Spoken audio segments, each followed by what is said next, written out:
If you're a leader or an aspiring leader in the business of lifelong learning, you're in the right place. I'm Celisa Steele. And I'm Jeff Cobb, and this is the Leading Learning Podcast.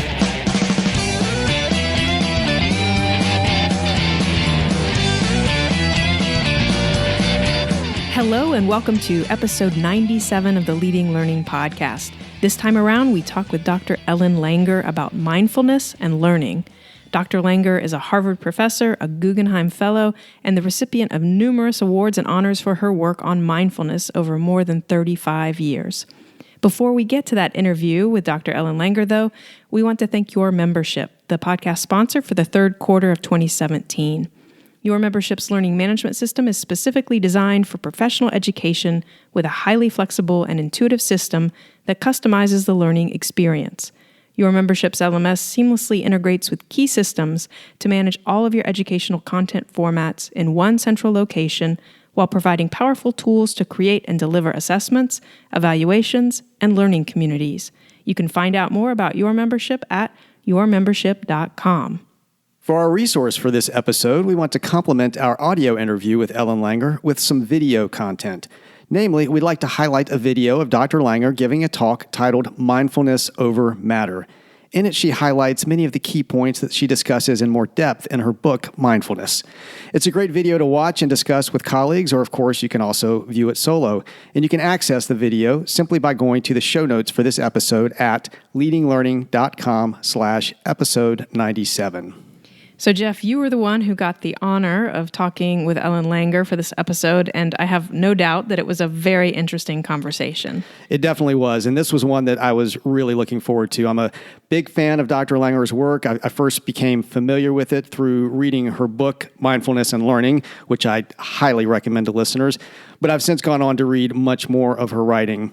Now, as we all know, mindfulness is a really trendy topic right now, maybe too trendy, but Ellen began researching and writing about it long before it became such a buzzword. She's really a pioneer in what could be characterized as a Western view of mindfulness. So it's not all about meditation or mantras the way she writes about it. Rather, she defines mindfulness as the simple process of actively noticing new things.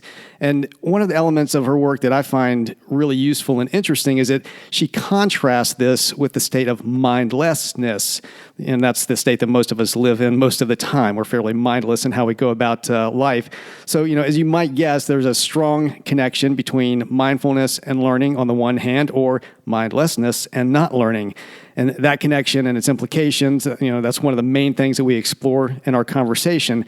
And I think listeners are really going to find a lot of food for thought here, both for their own learning and for how they support learning with the audiences that they serve. Well, that sounds fantastic. So let's get on with the interview and let's all listen mindfully.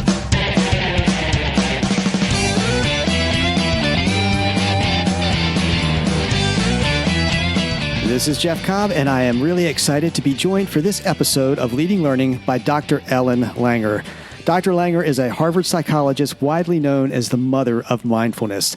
She has published multiple best-selling books, including Mindfulness, The Power of Mindful Learning, On Becoming an Artist, Reinventing Yourself Through Mindful Creativity, and Counterclockwise, Mindful Health and the Power of Possibility. She's also written numerous other books, as well as more than 200 research articles on mindfulness over the past 35 years. So if you are even remotely interested in mindfulness and how it can impact your life and the lives of the learners you serve, you are definitely in the right place. Without further ado, Dr. Langer, welcome to Leading Learning. Hi, nice to be with you, Jeff. Well, I'm looking forward to discussing mindfulness as it relates to learning and possibly even touching on creativity and health, because I know those are topics that you've also explored relative to mindfulness. But to start off with, obviously, you've become known by many as the mother of mindfulness because of all the valuable work that you've done on that topic. But clearly, that's not where you started out. In fact, I'll often tell people that you were basically doing mindfulness before mindfulness was cool, or at least that's how I see it. Back when at least nobody in the West was really paying a lot of attention to it. So how did that happen? How did you come to be so focused on mindfulness as an area of study? Okay, well, it was back in the early 70s, and what happened was I would walk into a mannequin and I'd say, I'm sorry. I would watch people do the strangest of things. And so initially I was studying mindlessness, which seemed to be pervasive, and 40 years of research since the original work has shown that virtually all of us are mindless almost all of the time. And the problem is when you're mindless, you're not there to know you're not there. So everybody thinks they're mindful. And then we have this silly instruction that people give to us, and they say, well, be in the moment. But the problem is, again, when you're not there to know you're not there. So you need to do more than that. And it's probably a good time to for your listeners to understand what we mean by mindfulness. Definitely. Which, again, we've been studying all this time. This is not meditation. Meditation is fine, but meditation is simply a tool to lead you to post-meditative mindfulness. Right? Mindfulness, as we study it, is a simple process of noticing new things. And as you notice new things, that puts you in the present, that makes you sensitive to context and perspective. And it's a process of engagement, so it feels good. And as you're noticing new things, you come to see, gee, you didn't know it as well as you thought you did. And so then your attention naturally goes to it. So it's very easy, and it's the essence of what we're doing when we're having fun. Now, you mentioned in the introduction learning that people have this mistaken notion of no pain, no gain. And my view is, if there's pain, of course there should be gain. But one can gain without pain, and does so in the process of being mindful.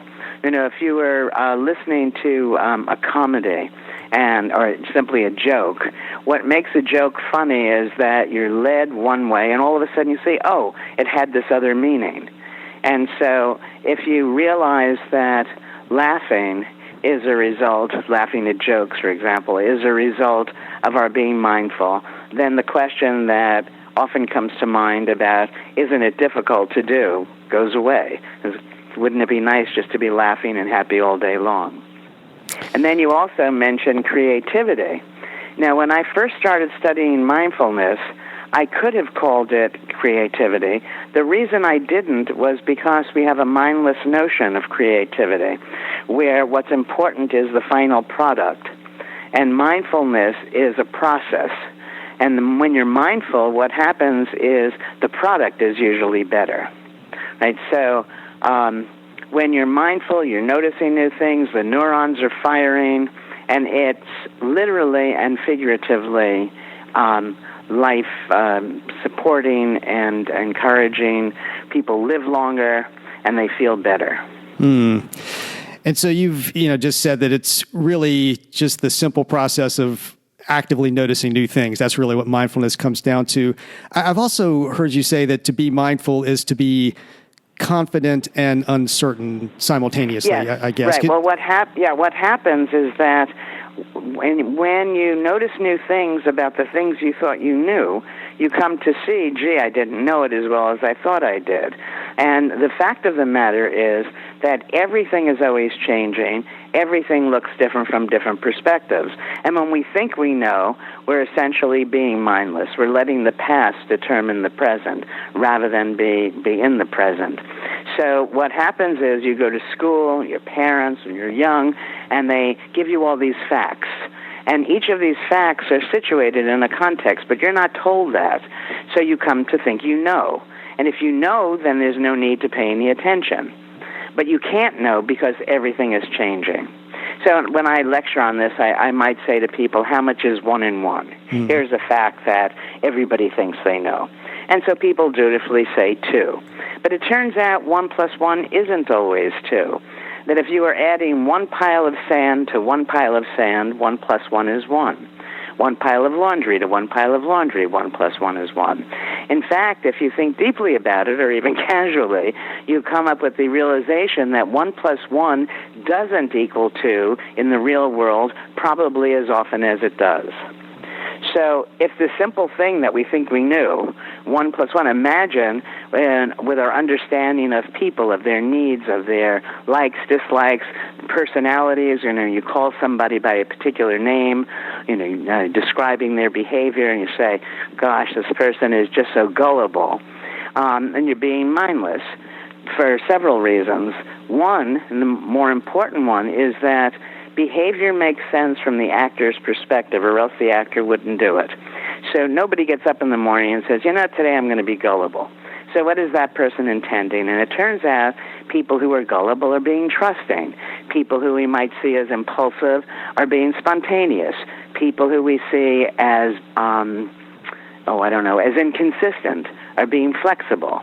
Turns out that every description we have can be understood in an equally powerful but oppositely valenced way. And that leads us to be less judgmental. And that leads us then to be less concerned about other people judging us. And life is just easier. So after 40 years of research on this, we find the simple act of noticing. We did some of the early studies with older people. They lived longer. It's good for one's health.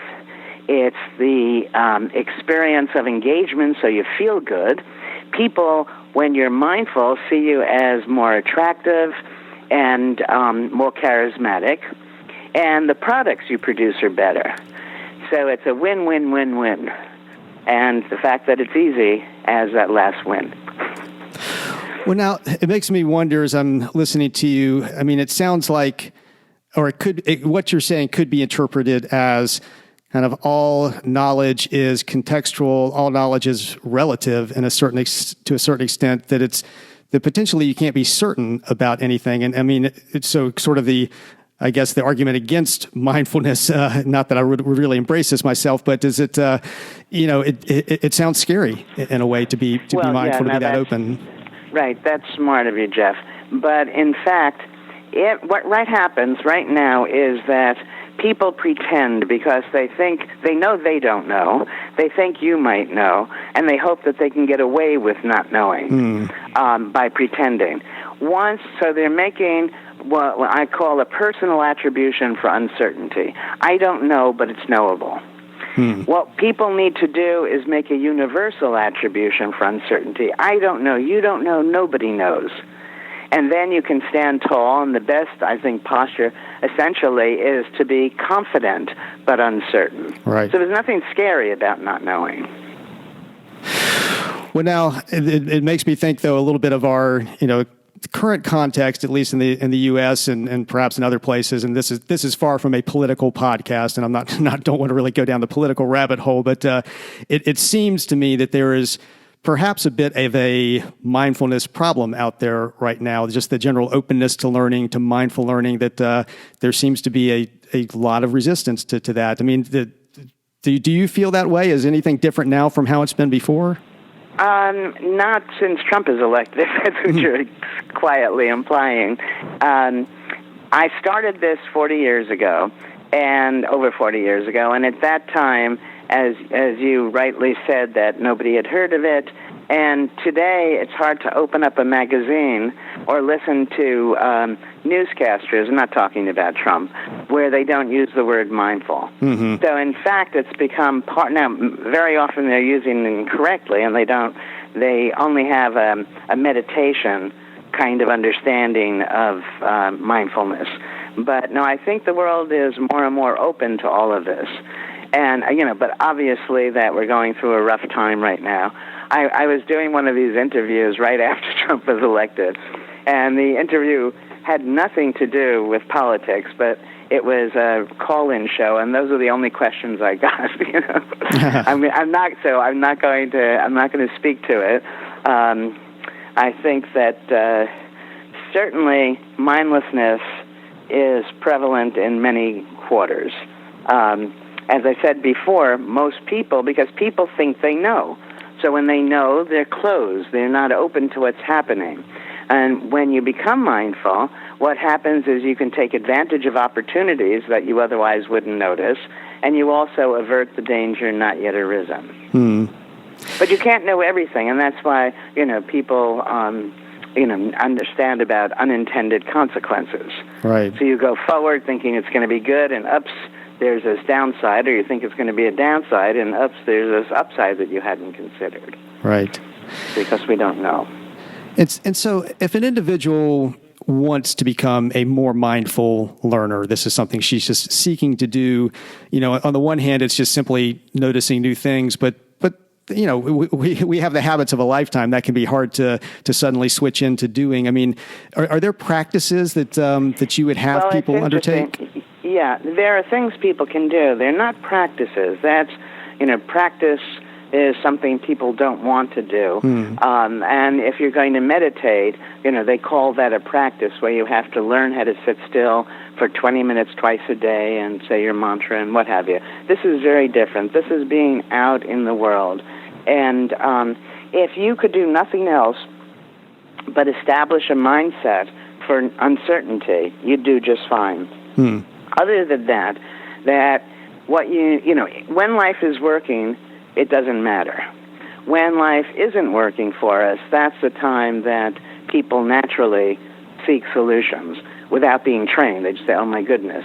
And so stress, for instance, is a major problem for people all over the world. I get this question about, how can people not be stressed when there's so much to know? And the fact of the matter is there's no much more to know than there was in the past. The difference is that people think that the more they know, the better they'll do. And there's no evidence for that. When you're stressed, stress is mindless.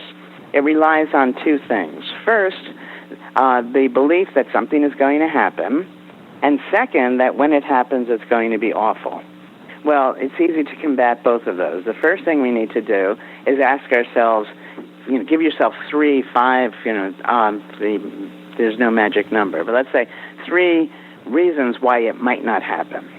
Well, as soon as you do that, you immediately become less stressed because you went from it's definitely going to happen to it might not happen. Now, let's assume that it does happen. Evaluations are in our heads. They're not in the things we're evaluating. So if we say it's going to happen, how might that actually be a good thing? So now you have this thing that you thought was going to be devastating and definitely going to happen. So it may happen, it may not. And if it happens, there'll be good parts of it, bad parts of it. It all depends on how I choose to view it. And then stress dissipates. Right. Exercises that people can do. First, every time you hear yourself say something like it's obvious, or you see because nothing is obvious since everything looks different from different perspectives, every time you see yourself as judgmental, you call somebody something, you see them in some pejorative way, you're being mindless. You turn around and say, well, how might that very behavior have made sense from that person's perspective? Aside from all of that you walk out your door and notice 3 things that you didn't see before. You come back in the door if you're living with somebody. Notice 3 to 5 things about that person.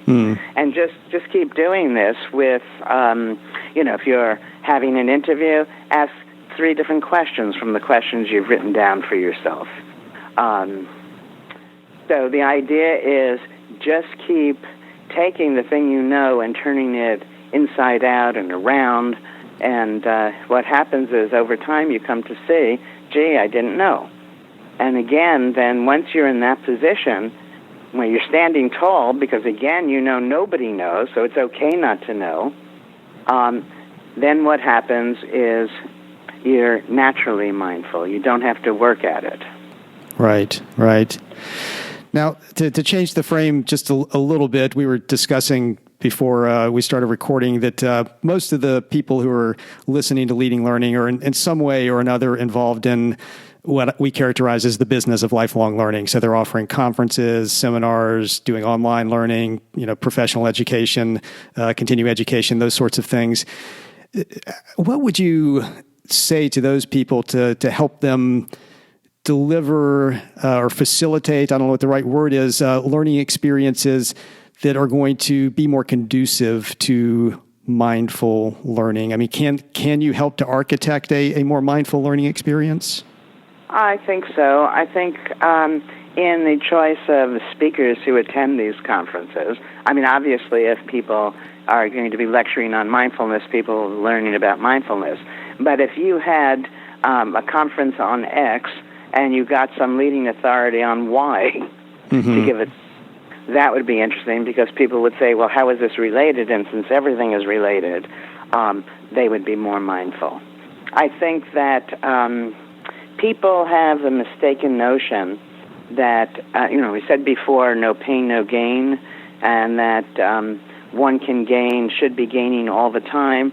Well, we also have that idea with respect to learning. Mm-hmm. Learning is fun. And so what should happen is that all of these conferences, everything that's being done should be fun doing it.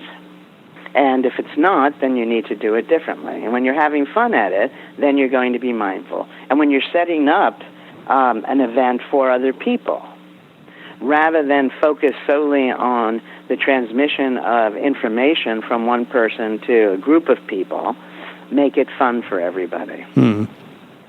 And that's a definite win because at the end of the conference, people will have had a good time. Right. And they will probably have learned something anyway. Right. But so you'll only get points for that.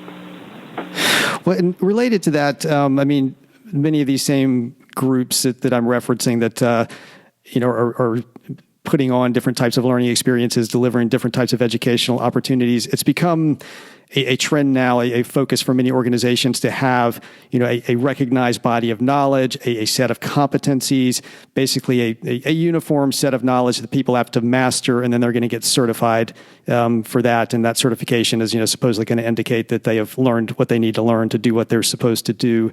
How does mindfulness jibe with that, certification and that whole approach to kind of competency and bodies of knowledge?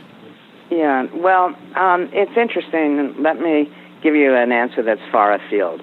So people may say that watching television is bad, all right?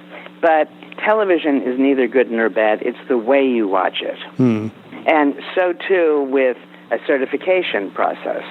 You can have a rigid set of rules and teach that people had better follow each of these rules just as they're laid out, and that sounds very mindless. If you found a way to make each of the rules a little more tentative, if, I'm trying to think of an example of somebody who might not have the competencies that are in that list, but have many other competencies, that you wouldn't want to just reject the person. Mm-hmm. So, at a place like Harvard where I teach, that we have rules, and then if somebody wants to petition for something quite different, and we listen, and most of the time they're granted permission. So the way to appreciate anything being mindful or mindless is when it's mindless, it tends to be rigid, and you follow things regardless of whether they make sense in the particular context or not. All right, that mindlessness is where the past is dictating the present. And mindfulness is a looser, more conditional structure. And just if you're teaching material, for instance, the material itself, to be taught mindfully it would seem that it could be one way of looking at it rather than is. 1 + 1 is often 2. In certain theories, 1 + 1 is 2, but in the real world, not always. Right. So you teach the deviations. The lifelong learning, anything that's true for lifelong learning should really be lifelong, meaning it should start earlier on. All learning should be fun. All learning should be conditional. And I think that the lifelong learners themselves probably would benefit from some of the research that people like myself do. We have a lot of research with older folk where we make them mindful, they live longer, they're happier, and they're healthier. A dramatic study. Do you know my counterclockwise study? I am familiar with it, yes. Okay, so let me just briefly, for any listener who doesn't know it. Yes, what definitely. we did was to take older adults, and these were men in their 80s, and that was back in 79 when 80 was 80, not the new 60. Right. And so they were really, really old by all of our stereotyped notions of what it means to be old. And we were going to have them live in a retreat for a week that had been retrofitted to 20 years earlier. And they were going to be living there and speaking in the present tense about the past. So what we were trying to do was to take their minds and have them be who they were 20 years earlier. And we had control groups and so on. And what we found in a period of time as short as a week, those men in this group who were their younger selves, so to speak, their vision improved, their hearing improved, their memory improved, their strength improved, and they looked noticeably younger by the end of the study. So the reason for teaching things like this to lifelong learners is to make them aware that there are much greater possibilities than most people assume. Yeah, it's a fascinating study. I really love that. And I think it brings home, we were talking earlier about, context, and it really brings home how important context really is. It also makes you think that, so much about health, about aging, about things like, creativity and innovation, that, to the extent that our negative views of those are kind of, or our negative ways of being around those are really learned behaviors to a certain extent. I mean, we can't all live for... No, exactly. Yeah. Well, first of all, I have 4 different studies, and these are controlled experiments, where people are living longer. But I think that what people should focus on, rather than adding more life to their more years to their life, is to add more life to their years. Definitely. Well, I know in terms of, you living life fully, you do so many things besides your focus on mindfulness. You yourself are an artist, yes. I know, and I've looked at some of your work online, which is great to see. And one of the questions we like to ask everybody who comes onto the show is about their own sort of lifelong learning habits and practices, whether that's around art or anything else that you're doing, might be professionally as well. I mean, I'm going to make the assumption that you are a mindful lifelong learner, but are there particular methods, practices, habits, anything you do to help cultivate and promote your own lifelong learning? Other than follow the advice that I've just given all your listeners, probably not. That life gets easier as you get older. You become aware that when you're 2 years old and you fall down and you scrape your leg and it's, oh my God, the world's going to end. And when you're 8 years old and Johnny or Janie doesn't invite you or send you a Valentine in elementary school, oh my God, the world's going to end. And this goes on. Right. At some point you get to the point where you see, it's not going to be so terrible. Yeah. In one of my books, which is called The Art of Noticing, where I pair one-liners that have been culled from research over 40 years with paintings of mine. One that I like in particular is, ask yourself, is it a tragedy or an inconvenience? And most of the time when we're younger, we're reacting to things as if they're tragedies, when in fact they're only inconveniences. So simply asking yourself that. And, so I've done this for so many years that at this point I'm pretty calm. But I'm just one of these happy people. What can I say? Well, that sounds like a fantastic note to end on. But I will ask, before we exit, where can people best find out more about you and your work? You can go to the LangerMindfulnessInstitute.com or ellenlanger.com. More information on the former than the latter, but so the LangerMindfulnessInstitute.com, ellenlanger.com. Great. Well, Ellen, thanks. Google me. Okay, that's true. You can do that for everybody these days. Just Google them. Great. Well, Ellen, thanks so much for taking the time to be on Leading Learning. My pleasure. Take care now. That wraps up our interview with Dr. Ellen Langer. As we're exiting, we want to say thanks again to Your Membership. You can find out more about Your Membership and all it offers at yourmembership.com. To get show notes for this episode, including access to the video of Dr. Ellen Langer speaking, just go to leadinglearning.com/episode 97. And while you're at that link, you'll also see various options for subscribing to the podcast. And as always, if you're getting value out of the podcast, we'd really, truly appreciate it if you would subscribe. We would also really, truly appreciate it if you would take just a minute to give us a rating on iTunes, and you can do that by going to leadinglearning.com/iTunes. We really appreciate it, and it makes a world of difference in helping others find this podcast. And finally, consider telling others about Leading Learning. You can send out a tweet simply by going to leadinglearning.com/share. Or if you're not into tweeting, you can take the language that pops up there and put it into any social network of your preference, whether that's Facebook, LinkedIn, however it is that you share things with your network. Thanks again, and we'll see you next time on the Leading Learning Podcast.